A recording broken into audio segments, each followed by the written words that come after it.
Future indefinite tense, future indefinite tense active voice, इसके हिंदी वाक्यों की क्रिया के अंत में गा गी गे आज शब्द लगा रहता है। तो इसके लिए क्या करते हैं एक्टिव वॉइस में, अफर्मेटिव सेंटेंस में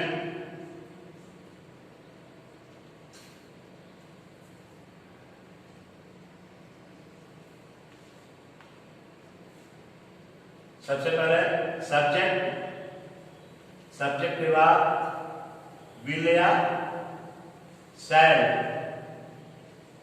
plus first form of the verb plus object. ये आपका हुआ एक्टिव वॉइस फ्यूचर इंडेफिनिट का। प्रत्येक कर्ता के साथ विल, आई और बी के साथ शैल। यदि हमारा सब्जेक्ट आई और बी है तो उसके साथ शैल लगेगा, बाकी सबके साथ विल लगेगा। जैसे ये कहा जाए हम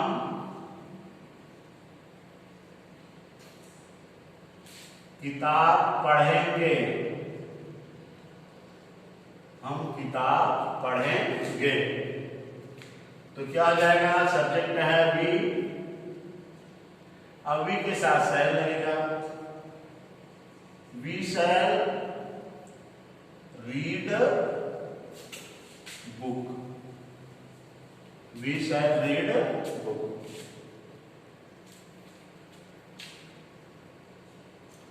जैसे ये कहा जाए लड़के गाना गाएंगे, लड़के गाना गाएंगे, वॉइस सब्जेक्ट है, अब इसके साथ विल लगेगा। यहाँ आपको ये सिंगुलर प्लूरल नहीं देखना है, यहाँ केवल आई सब्जेक्ट अगर आई है तो उसके साथ आई और बी के साथ शैल, बाकी सिंगुलर या प्लूरल कोई भी सब्जेक्ट होगा उस सबके साथ विल होगा। तो ये जाएगा boy will Singh the song, कर दें सिंग द सॉन्ग। अब इसकी पैसिव के लिए आपका वही होगा, पुराना नियम है, जैसे आप एक पहले कर देंगे ऑब्जेक्ट के साथ विल या शैल ऑब्जेक्ट के अनुसार हो जाएगा, आई भी ऑब्जेक्ट है तो शैल, बाकी सबके साथ विल प्लस बी, फिर plus third form of the verb plus by और सब्जेक्ट। ये हुआ आपका। अब जैसे ये वाक्य आपको दिए गए हैं वी शैल रेड बुक, हम किताब पढ़ेंगे वी शैल रेड बुक, तो हो जाएगा द बुक, अब बुक के साथ विल हो जाएगा विल बी, रीड का third form read, by be का us, read by us, the book will be read by us. उसी तरह से यह है the boy will sing a song, ये हो जाएगा the song will be, the song will be sung by boys। अब इसी तरह से इसका निगेटिव अगर होगा,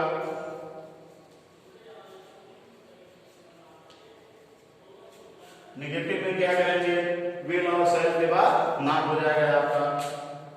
जैसे कहा जाए सब्जेक्ट प्लस विल या शैल plus not plus first form of the verb plus object. उसी तरह से यहां पे हो जाएगा, ऑब्जेक्ट आपका पहले हो जाएगा प्लस विल या शैल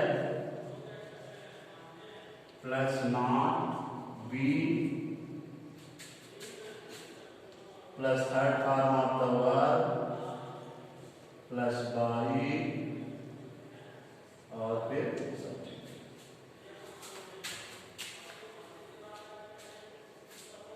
जैसे कहा जाए राम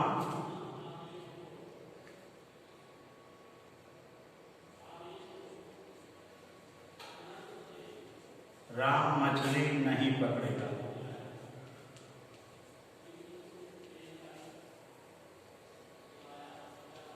पकड़ेगा, राम मछली नहीं पकड़ेगा, तो ये हो जाएगा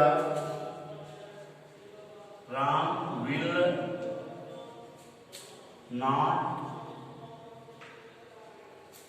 नॉट कैच फिश। अब पैसिव हो जाएगा द फिश कर दें, the fish will not be caught by Ram। इस तरह से आपका होगा the fish will not be caught by Ram. तो सब्जेक्ट के अनुसार विल या शैल plus not plus first form of the verb plus object. ये तो एक्टिव का हो गया। ऐसे बनाएंगे आपके प्लस विल नॉट विल या शैल plus not be plus third form of the verb plus by और फिर सब्जेक्ट।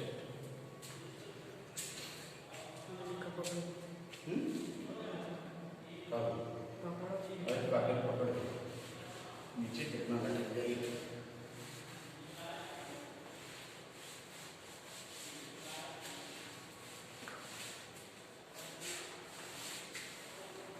इसके बाद इंट्रोगेटिव सेंटेंस में आप जैसे क्या से शुरू होने वाले वाक्यों में क्या करते थे, उसको हेल्पिंग वर्ब से शुरू करते थे। तो यहाँ इंट्रोगेटिव में आप विल या शैल को सब्जेक्ट के अनुसार सबसे पहले रखेंगे। आई और बी सब्जेक्ट होगा तो शैल, बाकी के साथ will plus subject plus first form of the verb plus object. अब क्वेश्चन मार्क। उसके बाद जब इसकी पैसिव बनाएंगे तो ऑब्जेक्ट हो जाएगा आपका पहले। अब ऑब्जेक्ट के अनुसार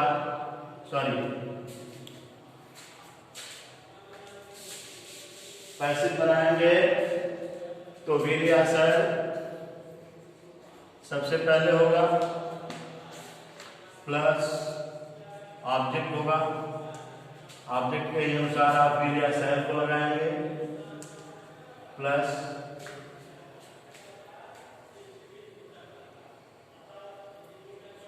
बी और फिर third form of the verb plus by और फिर सब्जेक्ट।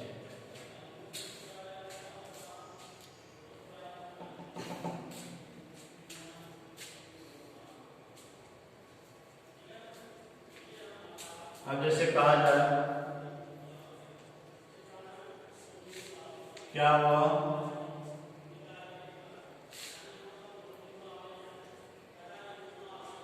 एक किताब खरीदेगा।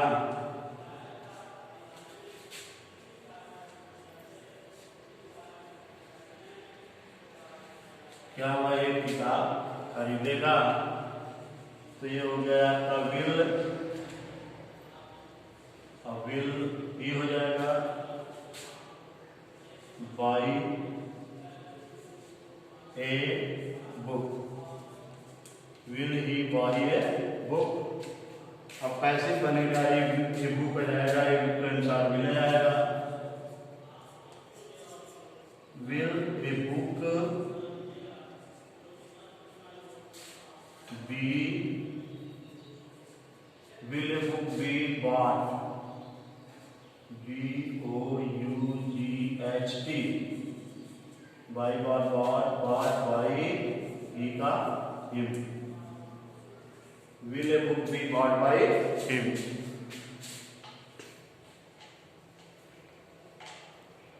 अब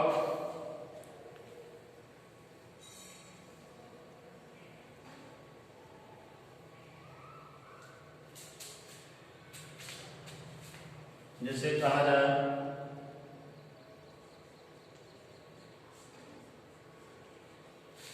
क्या तुम मुझे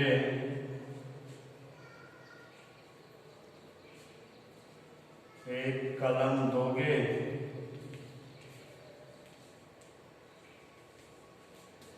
एक कलम दोगे।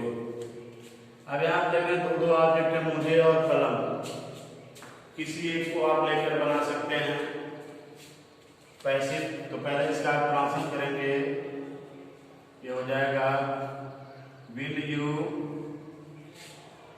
Give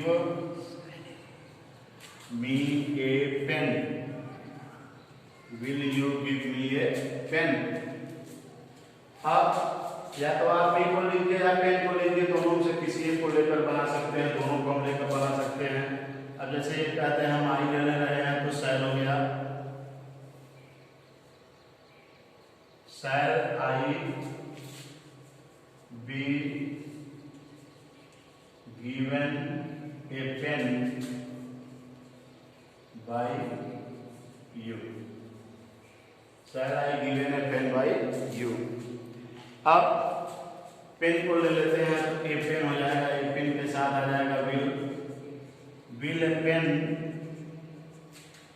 B given me by you, will a pen be given me by you. तो इस तरह से इसके दो बने। अब आप ये फ्यूचर इंडेफिनिट हो गया, बचा है आपका फ्यूचर परफेक्ट। तो फ्यूचर परफेक्ट आपको कल पढ़ा देंगे, ये पूरा आप पढ़िए। और कल वीडियो आपको कुछ डाली गई थी रात के समय जो है, उन सब वीडियो को पढ़ लेंगे। इसी तरह से और वीडियो मुझे अगर पढ़ने में देखने में अच्छी मिलती हैं किसी भी चैनल की, किसी के द्वारा दी गई, तो मैं उसको आपको भेजता रहूँगा खोज करके। तो इस तरह आप पढ़ते रहें। जो ना समझ में आए व्हाट्सएप से या फ़ोन के द्वारा या आ करके भी पूछ सकते हैं, एक एक दो लोग आ करके अपना पूछ सकते हैं। किसी भी विषय में आपको अगर नहीं समझ में आता है तो 10 बजे के बाद फ़ोन करके पूछ लीजिए। कौन सर आए हुए हैं, उनको 2-1 लोग साथ में आ करके अपना पूछ करके चले जाइए। धन्यवाद।